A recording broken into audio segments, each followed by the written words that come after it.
வாக்குறுதியை காப்பாற்ற தன் தலையையே துண்டித்து கொடுத்த ஒரு வீரனை பற்றி கேள்விப்பட்டிருக்கிறீர்களா? போர்க்களத்தில் வீரன் மரணம் அடைவதை விட ஒரு மலை உச்சியில் அமர்ந்து தன் கண்கள் முன்னாலேயே தன் வம்சம் அழிவதை பார்த்த ஒரு வீரனின் சோக வரலாறு இது. பீமனின் பேரன் பார்ப்பரிகன் ஏன் கடவுளாக மாறினார்? அவனது தியாகம் எத்தகையது?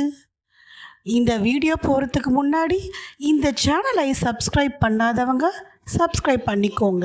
பாண்டவர்களில் மிகுந்த பலம் கொண்டவர் பீமன். அவரின் அசூர புதல்வன் கடோத்கஜன். அந்த கடோத்கஜனின் மகன்தான் பார்ப்பரிகன்.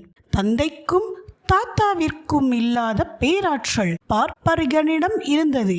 சிறு வயதிலிருந்தே பார்ப்பரிகன் வில்வித்தையில் சிறந்து விளங்கினான். தேவர்களே வியக்கும் அளவிற்கு அவனது திறன் இருந்தது. அவனிடம் 3 அம்புகள் இருந்தன. முதல் அம்பு எந்த எதிரிகளை அழிக்க வேண்டுமோ அவர்களை குறியிடும். இரண்டாவது அம்பு எவரை காப்பாற்ற வேண்டுமோ அவர்களை குறியிடும். மூன்றாவது அம்பு குறியிடப்பட்ட அனைவரையும் அழித்துவிட்டு பார்ப்பரிகனிடம் திரும்பி வரும். போருக்கு புறப்படும் முன் பார்ப்பரிகன் தன் தாய்க்கு ஒரு வாக்கு கொடுத்தான். மகனே, போரில் எந்த தரப்பு பலவீனம் அடைகிறதோ நீ அந்த தரப்பில் சேர்ந்து போரிட வேண்டும். இதுதான் அந்த ஆபத்தான சத்தியம். பார்ப்பரிகன் போருக்கு வந்தால் பலவீனமான தரப்பு உடனே பலம் பெறும். கௌரவர்கள் பலம் பெற்றால் பார்ப்பரிகன் பாண்டவர்களின் பக்கம் மாறுவான். இப்படியே மாறி மாறி இறுதியில் உலகம் அழிந்துவிடும். இந்த ஆபத்தை உணர்ந்த பகவான் கிருஷ்ணர் ஒரு அந்தணர் வேடத்தில் பார்ப்பரிகனை சந்திக்க சென்றார். கிருஷ்ணர் அவனது திறமையை சோதித்தார். ஒரே அம்பால் இந்த மரத்தின் இலைகளை துளைக்க முடியுமா என்று கேட்டார். பார்ப்பரிகன் ஒரே நொடியில் அனைத்து இலைகளையும் துளைத்தான். கிருஷ்ணர் தனது காலடியில் மறைத்து வைத்திருந்த இலையையும் அந்த அம்பு துளைத்தது. கிருஷ்ணர் அவரிடம் சொன்னார், நீ ஒரு சத்திரியன், தானம் கொடுக்க மறுக்க மாட்டாய். எனக்கு உன் தலை வேண்டும். பார்ப்பரிகன் தயங்கவில்லை.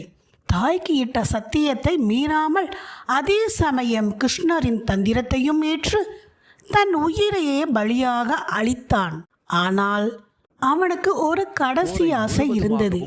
போரை முழுவதுமாக பார்க்க வேண்டும். கிருஷ்ணர் அவனது ஆசையை ஏற்றுக்கொண்டார். கிருஷ்ணர் பார்ப்பரிகனின் தலையை ஒரு உயர்ந்த மலை உச்சியில் வைத்தார்.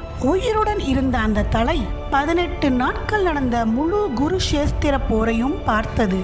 போர் முடிந்ததும் பாண்டவர்கள் தங்களுக்குள் பெருமை பேசிக்கொண்டனர். யார் சிறந்த வீரன் என கிருஷ்ணரிடம் கேட்டனர். கிருஷ்ணர் அவர்களை பார்ப்பரிகனின் தலையிடம் வழிநடத்தி சென்றார். பரிகன் சொன்னான், எனக்கு எதிரிகளோ வீரர்களோ தெரியவில்லை. கிருஷ்ணரின் சுதர்சன சக்கரம் மட்டுமே போர்க்களம் முழுவதும் எதிரிகளை அழிப்பதை பார்த்தேன். இது கிருஷ்ணரின் வெற்றி. பார்ப்பரிகனின் தியாகத்தை பாராட்டிய கிருஷ்ணர், கலியுகத்தில் நீ என் பெயராலேயே கடவுளாக வழிபடப்படுவாய் என வரமளித்தார். இன்றும் ராஜஸ்தானில் காதஷ்யாம் என்ற பெயரில் அவன் கடவுளாக வழிபடுகின்றான்.